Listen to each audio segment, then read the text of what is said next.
The skies over Arcanus 7 were always gray. Thick clouds hung low, heavy with smoke from the old wars. Broken towers leaned against each other like tired soldiers. Streets were cracked and dusty. Once this planet had been a proud trade hub. Now it was barely holding on. Captain Alara Vance guided her battered ship, the Wren, through the ruins. Her hands were steady on the controls, even as warning lights blinked on the dashboard. Supplies were loaded tight in the cargo hold. Food, medicine, and clean water. Things that were more valuable than gold these days. She landed in a narrow clearing between the wreckage of two collapsed buildings. A small crowd waited, men, women, children, all with hollow eyes and thin faces. They had been waiting for days. As Alara lowered the ramp, she grabbed her blaster and tucked it into her belt. You could never be too careful anymore. She stepped out into the cool, dusty air. A young boy rushed up first. His clothes were torn, but he smiled wide when he saw the crates. "Food?" he asked, his voice barely a whisper. Alara nodded and knelt down, opening one of the crates. Inside were ration packs, simple but enough to keep people alive. The boy's eyes lit up. "Take these to the others," Alara said softly, handing him the first bundle. Soon the refugees formed a line, passing crates from hand to hand.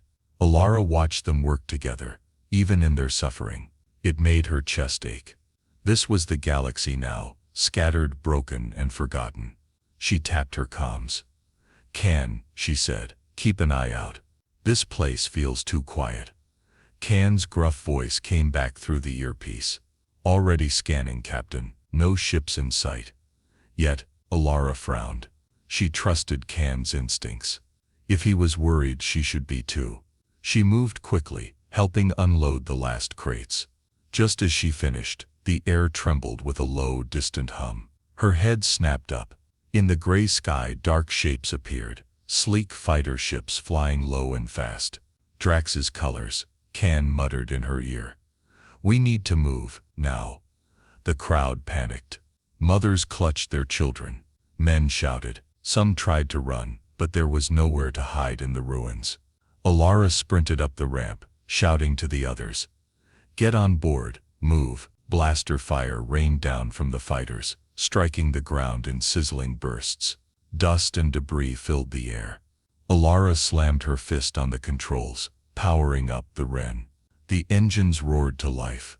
A mother stumbled, clutching her child, too slow.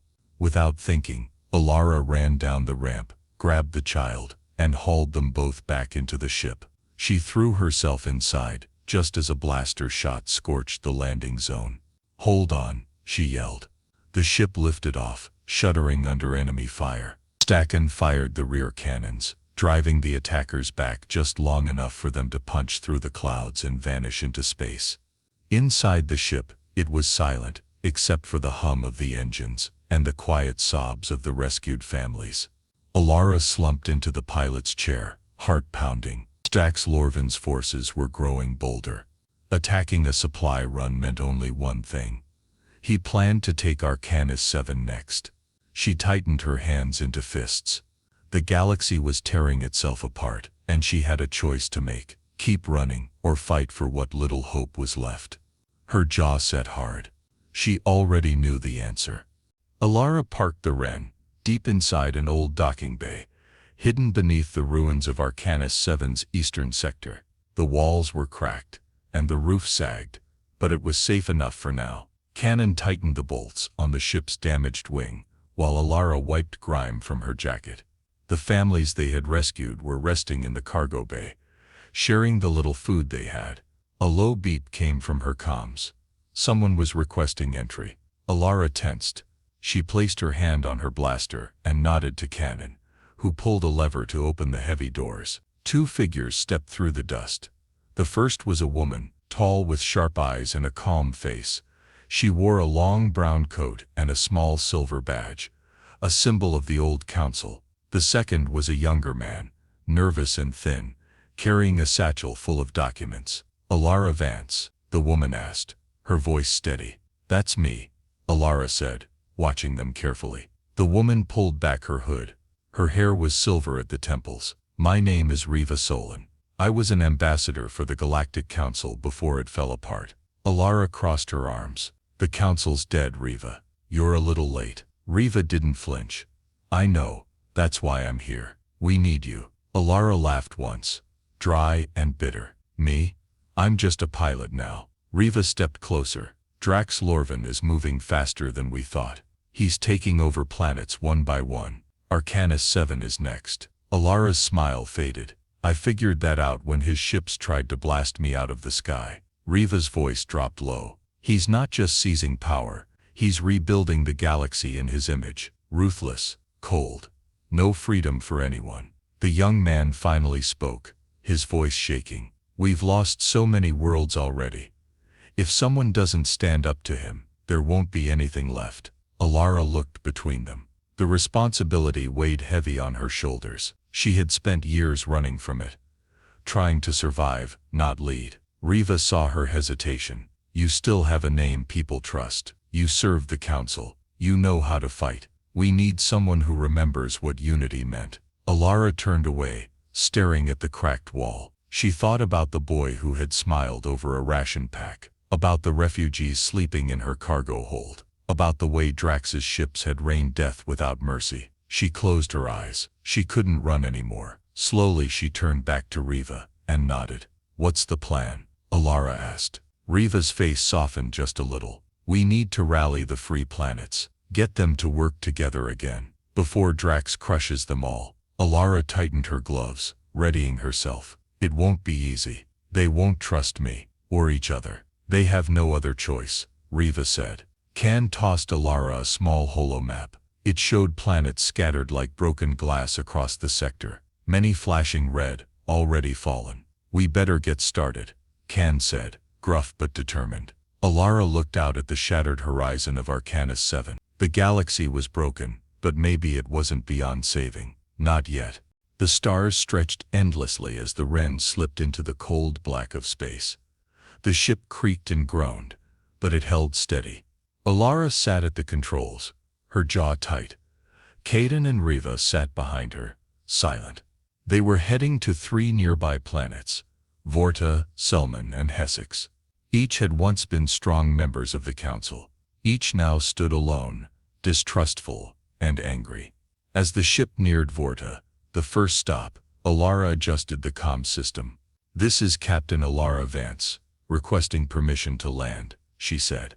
A long pause. Then a harsh voice crackled through. Vorta does not welcome strangers. Turn back. Alara pressed the button again. I bring supplies and a warning. Drax Lorvin is coming. Another pause. Then finally the voice said, land, but be quick. Alara set the ship down in a clearing near the Vortan capital. The city was mostly intact, though guarded by tall towers and heavy weapons.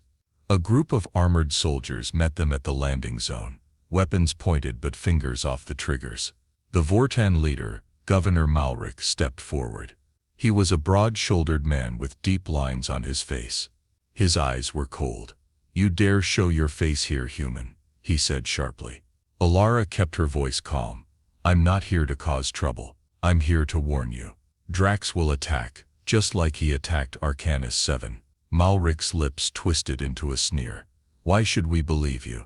Humans abandoned us when the council fell, left us to die. Riva stepped forward.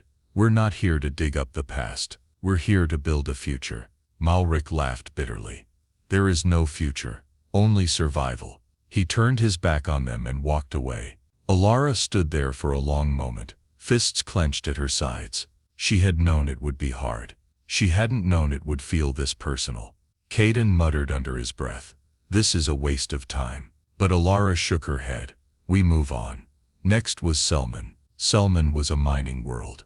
Its cities were built underground to escape the planet's violent storms. Alara, Riva, and Caden took a long shuttle ride into the dark tunnels.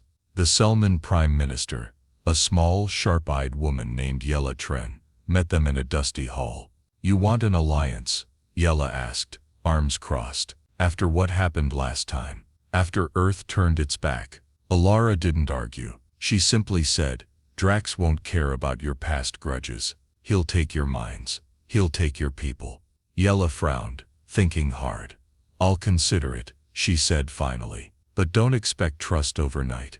It wasn't a yes, but it wasn't a no either. The last stop was Hessex. Hessex had been a rich farming world. Now its fields were burned, and its towns deserted. Drax's ships had already been here. As the Wren landed, the smell of smoke filled the air. No one came to greet them. No one was left. Alara walked among the ashes, her boots crunching on the blackened soil. She bent down and picked up a broken toy, a small wooden bird. She didn't say anything. She didn't have to. Caden spoke first. This is what's coming for the others. Riva nodded grimly. And soon, Alara tightened her grip on the toy and stood up. They had to move faster. They had to be smarter. The planets were broken and bitter. Trust was hard to find. But if they didn't unite soon, there would be nothing left to save. As they returned to the ship, Caden checked the scanners. He frowned. We've got company. 2 small ships, coming fast. Alara's stomach sank. Who? Caden studied the screens. Hard to say, but they're not flying friendly colors. Alara hit the thrusters. Strap in. This just got a lot harder. The enemy ships closed in fast, their engines glowing bright against the darkness. Inside the Wren, alarms blared and warning lights flashed across the control panel. 2 ships, heavily armed, Caden called out. He grabbed the co-pilot seat and strapped in tight. Alara gritted her teeth. No way we're outgunning them. We have to outrun them. She pushed the engines to full power. The Wren shuddered, but the old ship still had some fight left. The stars stretched into thin lines as they sped forward. Blaster fire lit up the space behind them. Red bolts sliced through the black, missing by inches. Alara jerked the ship to the side, weaving between shots. They're trying to disable us, Reva shouted. They want us alive. Alara's stomach twisted. That could only mean one thing. Drax knew about their mission. He didn't want them dead. Not yet. He wanted to crush them in front of everyone. Caden tapped the scanner. There's an asteroid field ahead. We can lose them there. Alara nodded. Hang on. The Wren dove toward the field. Rocky giants, spinning in endless slow motion. Sharp turns and narrow gaps gave them cover. But it also made flying deadly. One wrong move, and they would be smashed into dust. Alara dodged between massive stones, her hands steady on the controls. Behind them, the 2 enemy ships struggled to follow. One clipped a boulder and spun out, exploding in a brief burst of flame. The second stayed on their tail. Persistent, Caden muttered. Alara narrowed her eyes. Not for long. She led the enemy ship into a tight cluster of rocks, then hit the brakes hard. The Wren drifted behind an asteroid just as the enemy shot past. Caden fired the rear cannons. A sharp, clean shot. The enemy ship burst apart in a silent explosion. Alara exhaled slowly, tension draining from her muscles. They were safe, for now.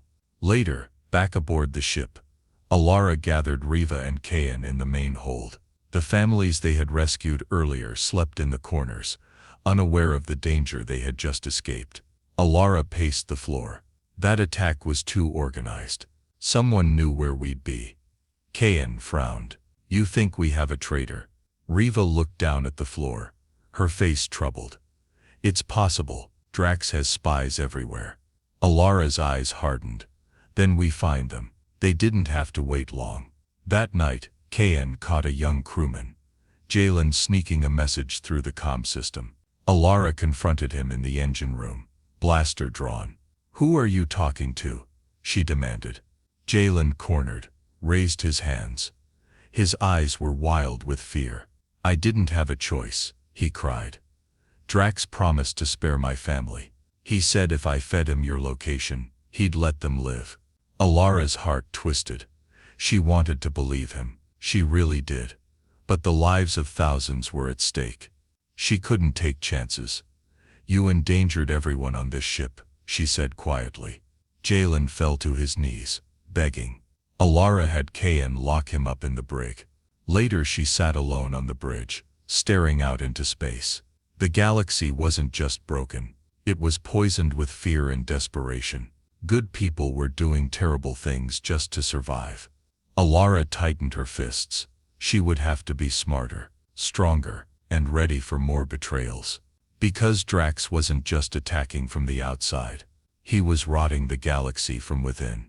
The cold silence of space surrounded the Wren as it drifted in a hidden orbit around a neutral station called Halvor's Rest. It was a broken trading post floating between old battle zones, forgotten by most. Drax's ships avoided it, for now. Alara stared at the holographic map flickering above the table in the briefing room. "This place holds the last records of Drax's early years," Riva said. "Before he became a warlord," Kayan grunted. "I don't see how knowing his past helps us now." Riva shook her head. "If we understand him, maybe we can predict his next move." Alara thought for a moment, then nodded. "We go in quietly. No fights unless we have to." She strapped on her blaster. Kayan loaded a small datapad onto his belt. Riva pulled up her hood, hiding her face. They moved quickly through the dark corridors of Halvor's Rest. The station smelled of old metal and recycled air. Traders and mercenaries eyed them suspiciously, but no one got in their way. At the old council archive, Alara hacked the door with Kayan's help. The lock clicked open with a soft whine. Inside, the room was filled with dust-covered terminals and broken screens. Riva worked fast, plugging into the few systems that still functioned. Images and reports flickered to life.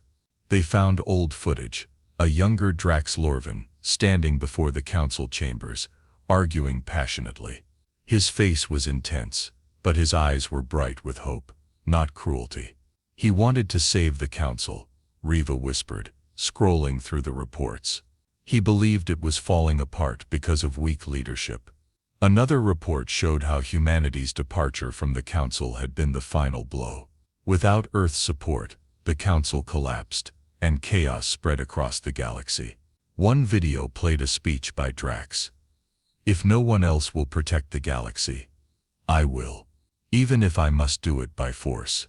Kayan crossed his arms. So he didn't start out as a tyrant.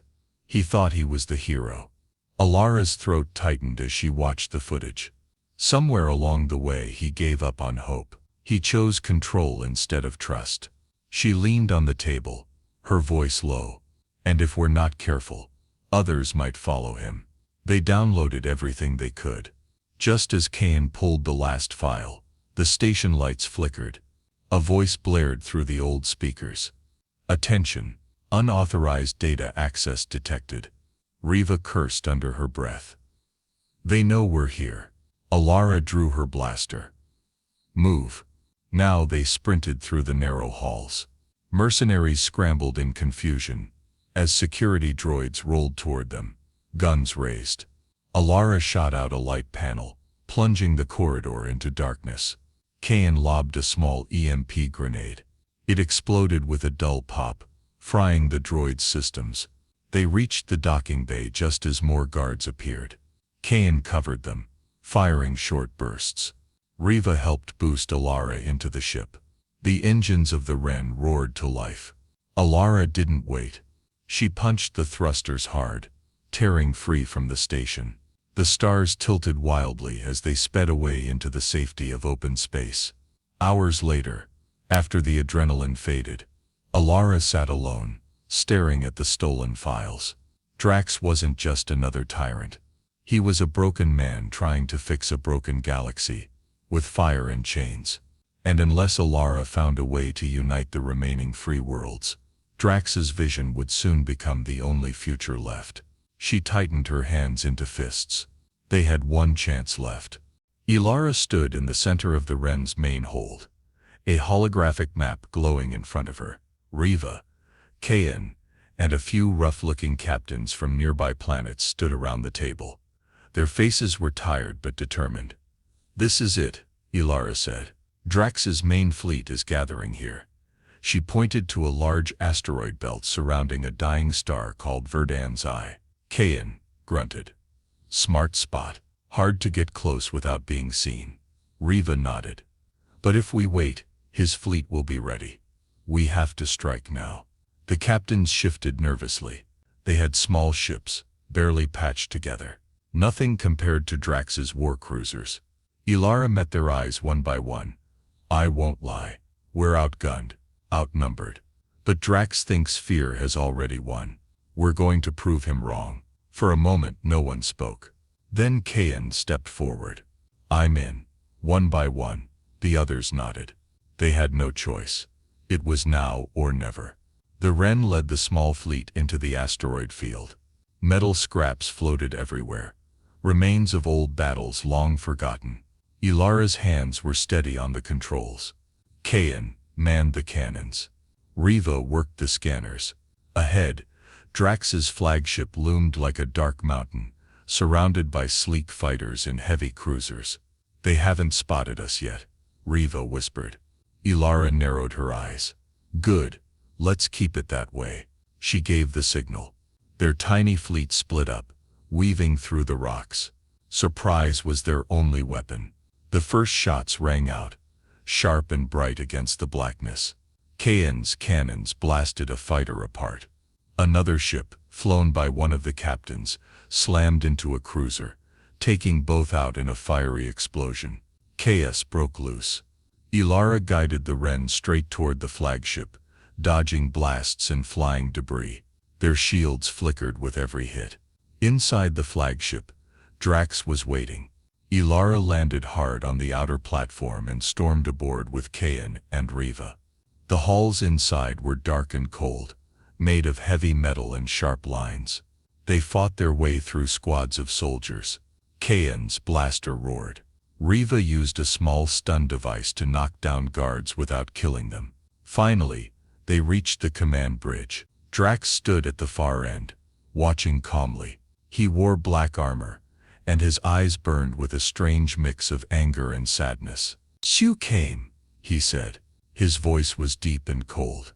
"I knew you would." Ilara kept her blaster aimed at him. "It's over, Drax. You've lost." He laughed, a hollow sound. "No, I'm saving the galaxy. You're just too blind to see it." He stepped forward. Without the council, the galaxy fell into chaos. I'm the only one strong enough to fix it. Ilara shook her head. Not like this. Not by fear. Drax's hand moved toward his weapon. Fast. Ilara fired first. Their blasters clashed, sending sparks into the air. Drax charged. They fought hand to hand, blows echoing in the empty bridge. Drax was strong, stronger than Ilara expected. He grabbed her arm, twisting hard. Pain shot through her. But Ilara fought smarter. She ducked, grabbed a loose cable, and slammed it against Drax's knee. He staggered. Ilara aimed her blaster at his chest. For a moment, the room was silent, except for their heavy breathing. She could end it right now. Drax looked at her without fear. "Stow it," he said. But Ilara didn't pull the trigger. "If I kill you, I become you," she said quietly. She turned away, signaling Kayan and Riva. "Lock him up." They tied Drax's hands and dragged him from the bridge. Outside the flagship, the battle was ending. Without Drax's command, his fleet scattered. Some surrendered. Others fled into the stars. The small fleet of free worlds had won. Against all odds, they had won. Back aboard the Wren, Ilara watched the stars drift by. The galaxy was still broken. But for the first time in a long while, there was hope. And it was enough. The wreckage of the battle floated in space, silent and weightless. Burned ships drifted, lights flickering, engines dead. But the Wren flew strong, leading the survivors away from the ruins toward a new future. Ilara stood on the ship's bridge, looking out at the stars. Her hands were steady. Her heart, for once, was light. Behind her, Kayan checked the ship's systems while Riva studied incoming messages. "More planets are reaching out," Riva said, smiling slightly. "They saw what we did. They want to talk about peace." Ilara nodded. "They've seen enough death. Maybe they're ready to build something better." Kayan crossed his arms, a small grin on his face. "Didn't think we'd live long enough to see it." Ilara laughed softly. "Neither did I." In the cargo bay, the families they had saved gathered around small heaters, eating warm meals. Children laughed. Real laughter, not the tired, broken sounds of fear. It was a small thing, but it was the start of something bigger. Later, Alara visited Drax. He sat in a locked cell deep inside the ship, hands resting on his knees, staring at the floor.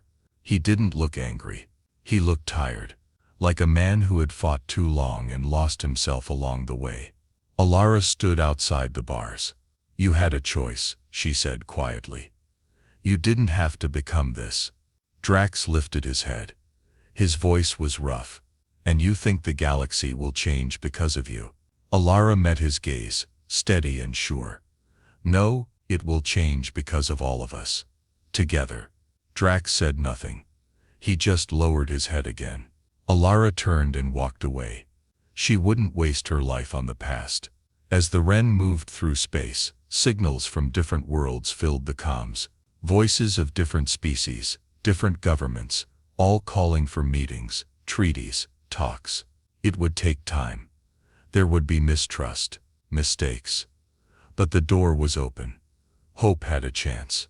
Alara stood on the observation deck as a new sun rose over a nearby planet. Gold light spilled across her face. She closed her eyes for a moment and let it warm her. She thought about all the broken places they had seen, all the losses, all the victories. There was so much work left to do, but for the first time in a long time she was ready.